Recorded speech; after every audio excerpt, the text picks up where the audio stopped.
साक्री शहरासह तालुक्यातील 16 गावांना टंचाईला तोंड द्यावं लागत असल्यानं मालनगाव धरणातून 24 मार्च रोजी पाण्याचं आवर्तन सोडण्यात येणार असल्याची माहिती जिल्हाधिकारी जितेंद्र पापळकर यांनी दिली। कान नदी काठावरील मालनगाव, खांडवारा, बोडकीहळ्ळी, दहिवेल, सातरपाडा, बानेगाव, बोदगाव, आमोडे, किरवाडे, सुरपान, घोडदे, डेलीपाडा, अष्टाने, छडवेल, पखरून, कावठे आणि साक्री शहर या गावांना पाण्याची टंचाई जाणवू लागलेली आहे। कान नदी काठच्या विहिरींच्या पाण्याची पातळी खोल गेलेली आहे। जनावरांचेही पाण्या वाचून हाल होत आहेत।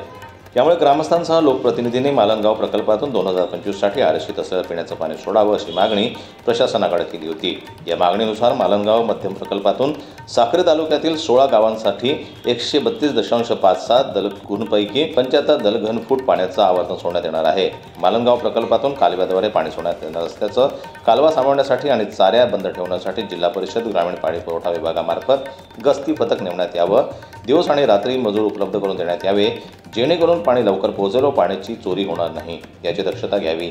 महावितरणच्या अधीक्षक अभियंत्यांनी आवर्तन सोडतेवेळी नदीकाठच्या गावातील विहिरींवरील वीज वितरण बंद करण्याबाबत लेखी सूचना द्याव्यात। आवर्तन सोडण्यापूर्वी साक्री तहसीलदारांनी तालुका स्तरावरील सर्व प्रशासकीय यंत्रणांची बैठक तातडीने घ्यावी अशा सूचनाही जिल्हाधिकारी पापळकर यांनी दिल्या आहेत।